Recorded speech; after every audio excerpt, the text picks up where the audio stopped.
साध संगत जी, प्रेम से कहना धन निरंकार जी। एक नई साखी के साथ स्वागत है आप सभी का आपके ही अपने चैनल पर। आज की साखी का विषय है पति और पत्नी का प्रेम। चलिए सुनते हैं आज की ये साखी। साध संगत जी, एक पति पत्नी रोज साथ में तय समय पर एक ही ट्रेन में सफ़र करते थे। एक युवक और था, वो भी उसी ट्रेन में सफ़र करता था और वो इन पति पत्नी को रोज़ देखता था। ट्रेन में बैठकर पति पत्नी ढेरों बातें करते। पत्नी बात करते करते स्वेटर बुनती रहती। उन दोनों की जोड़ी एकदम परफेक्ट थी। एक दिन जब पति पत्नी ट्रेन में नहीं आए तो उस युवक को थोड़ा अटपटा लगा, क्योंकि उसे रोज़ उन्हें देखने की आदत हो गई थी। करीब 1 महीने तक उन पति पत्नी ने ट्रेन में सफ़र नहीं किया। युवक को लगा कि शायद वो कहीं बाहर गए होंगे। एक दिन युवक ने देखा कि सिर्फ पति ही ट्रेन में सफ़र कर रहा है, साथ में पत्नी नहीं है। पति का चेहरा भी उतरा हुआ था, अस्त व्यस्त कपड़े और बड़ी हुई दाढ़ी। युवक से रहा नहीं गया और उसने जाकर पति से पूछ ही लिया, आज आपकी पत्नी साथ में नहीं है? पति ने कोई जवाब नहीं दिया। युवक ने एक बार फिर पूछा, आप इतने दिनों से कहाँ थे? कहीं बाहर गए थे क्या? इस बार भी पति ने कोई जवाब नहीं दिया। युवक ने एक बार फिर उसकी पत्नी के बारे में पूछा। पति ने जवाब दिया, वो इस दुनिया में नहीं है, उसे कैंसर था। ये सुनकर युवक को अचानक झटका लगा। फिर उसने संभल कर और बातें जाननी चाही। पति ने युवक से कहा कि मेरी पत्नी को लास्ट स्टेज का कैंसर था। डॉक्टर भी उम्मीद हार चुके थे। ये बात वो भी जानती थी, लेकिन उसकी एक ज़िद थी कि हम ज़्यादा से ज़्यादा समय साथ में बिताएं। इसीलिए रोज़ जब मैं ऑफिस जाता तो वो भी मेरे साथ आ जाती। मेरे ऑफिस के नज़दीक वाले स्टेशन पर हम उतर जाते। वहाँ से मैं ऑफिस चला जाता और वो घर लौट आती थी। पिछले महीने ही उसकी मौत हुई है। इतना कहकर पति खामोश हो गया। तय स्टेशन पर पति ट्रेन से उतर गया। अचानक युवक का ध्यान उस पति की स्वेटर पर पड़ा। उसने देखा कि ये तो वही स्वेटर है जो उसकी पत्नी ट्रेन में बुना करती थी। उसकी एक बाजू अभी भी अधूरी थी, जो शायद उसकी पत्नी बुन नहीं पाई थी। पति पत्नी का असीम प्रेम उस स्वेटर में झलक रहा था। साध संगत जी, पति और पत्नी का रिश्ता अटूट होता है। केवल मौत ही उन्हें अलग कर सकती है। पत्नी अपने पति का हर सुख दुख में साथ देती है, तो पति भी पत्नी को दुनिया की हर एक खुशी देना चाहता है। यही इस रिश्ते का सबसे खूबसूरत एहसास है। इसीलिए साथ रहते हुए खुशी खुशी जीवन बताएं। साथ संगत जी, घर परिवार की बात है कि पति ने पत्नी को किसी बात पर तमाचा लगा दिया। पत्नी ने इसके जवाब में अपने पैर की जूती को पति की तरफ फेंका। उस जूती का एक सिरा पति के सिर को छूता हुआ निकल गया। मामला रफा दफा हो भी जाता, लेकिन पति ने इसे अपना अपमान समझा और रिश्तेदारों ने मामला और पेचीदा बना दिया। ना सिर्फ पेचीदा बल्कि संगीन। सब रिश्तेदारों ने इसे खानदान की नाक कटना कहा। ये भी कहा कि पति को मारने वाली औरत ना वफादार होती है और ना ही पतिव्रता।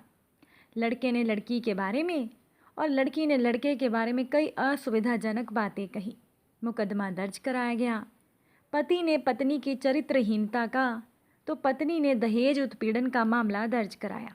6 साल तक शादीशुदा जीवन बताने और एक बच्ची के माता पिता होने के बाद आज दोनों में तलाक हो गया। पति पत्नी के हाथों में तलाक के कागजों की प्रति थी। दोनों चुप थे, दोनों शांत, दोनों निर्विकार। मुकदमा 2 साल तक चला था। अंत में वही हुआ जो सब चाहते थे, यानी कि तलाक।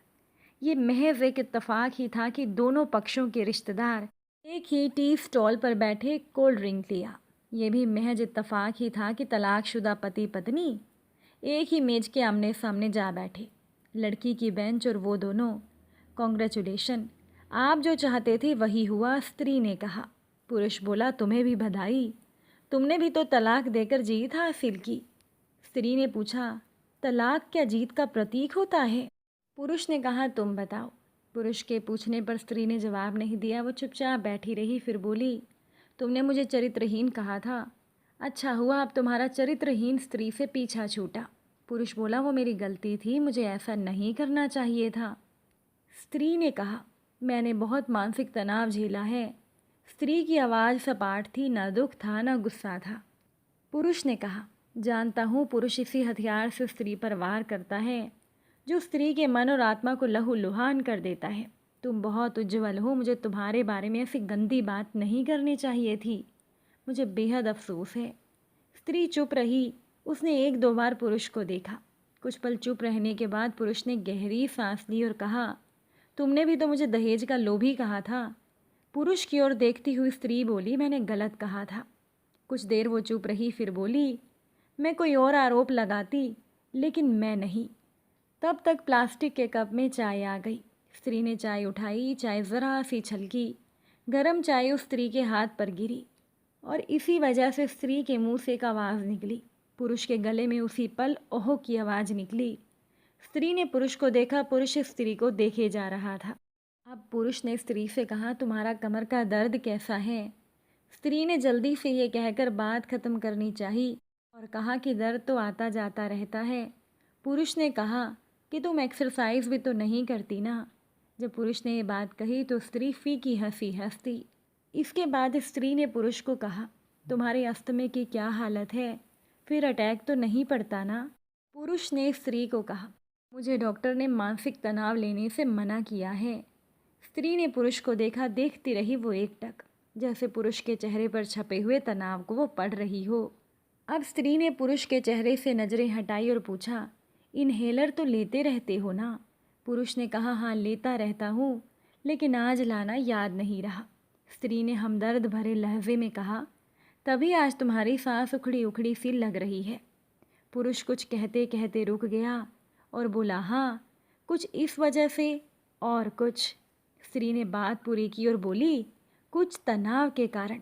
पुरुष कुछ सोचता रहा, फिर बोला, तुम्हें 4 लाख रुपए देने हैं और 6,000 रुपया महीना भी। स्त्री ने पूछा, हाँ तो फिर? अब स्त्री ने बात स्पष्ट भी की और बोली कि तुम्हारे वसुंधरा वाले फ्लैट की कीमत तो 20 लाख रुपए होगी, मुझे तो केवल 4 लाख चाहिए। पुरुष ने कहा, हाँ बेटी बड़ी होगी, 100 खर्चे होते हैं। स्त्री बोली, वो तो तुम 6,000 रुपये महीना मुझे देते ही रहोगे। पुरुष ने कहा, हाँ ज़रूर दूंगा। फिर स्त्री ने कहा, 4 लाख अगर तुम्हारे पास नहीं है तो मुझे मत देना। अब उनके स्वरों में पुराने संबंधों की गरज थी। पुरुष उसका चेहरा देखता रहा। कितनी सुंदर लग रही थी सामने बैठी स्त्री, जो उसकी कभी पत्नी हुआ करती थी। स्त्री पुरुष को देख रही थी और सोच रही थी कि कितना सरल स्वभाव का है ये पुरुष, जो कभी उसका पति हुआ करता था और उससे कितना प्यार करता था। एक बार हरिद्वार में जब वो गंगा में स्नान कर रही थी तो उसके हाथों से जंजीर छूट गई थी। फिर पागलों की तरह वो बचाने चला आया था उसे। खुद तैरना नहीं आता था, फिर भी वो अपनी पत्नी को बचाने की कोशिशें करता रहा। कितना अच्छा है ये। मैं यूं ही खोट निकालती रही। पुरुष एकटक स्त्री को देख रहा था और सोच रहा था, ये मेरा कितना ध्यान रखती थी। स्टीम के लिए पानी उबालकर जग में डाल देती थी और उसके लिए हमेशा इन्हेलर खरीद कर लाती, क्योंकि सेरेटाइड ओक्यूहेलर बहुत महंगा था। हर महीने कंजूसी करती, पैसे बचाती और ओक्यूहेलर खरीद लाती। दूसरों की बीमारी की कौन परवाह करता है? ये करती थी परवाह, लेकिन कभी जाहिर नहीं होने दिया। कितनी संवेदना थी इसमें, और मैं मर्दानगी के नशे में रहा। काश जो मैं इसके जज्बे को समझ पाता। दोनों चुप थे, बेहद चुप। दुनिया भर की आवाज़ों से मुक्त होकर वो दोनों खामोश थे। दोनों एक दूसरे की आंखों में देख रहे थे। अब पुरुष ने स्त्री से कहा, मुझे तुमसे एक बात कहनी है, पर मुझे डर लग रहा है।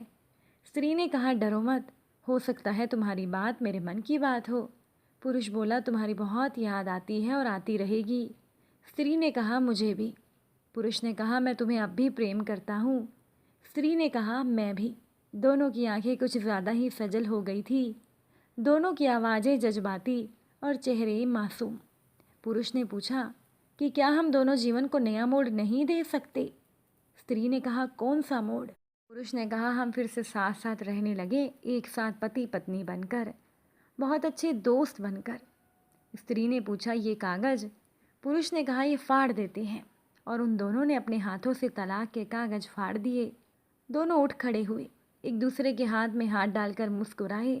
दोनों पक्षों के रिश्तेदार हैरान परेशान थे। दोनों पति पत्नी हाथ में हाथ डाले घर की तरफ चले गए। घर जो सिर्फ और सिर्फ पति पत्नी का था। साध संगत जी, पति पत्नी में प्यार और तकरार एक ही सिक्के के दो पहलू हैं।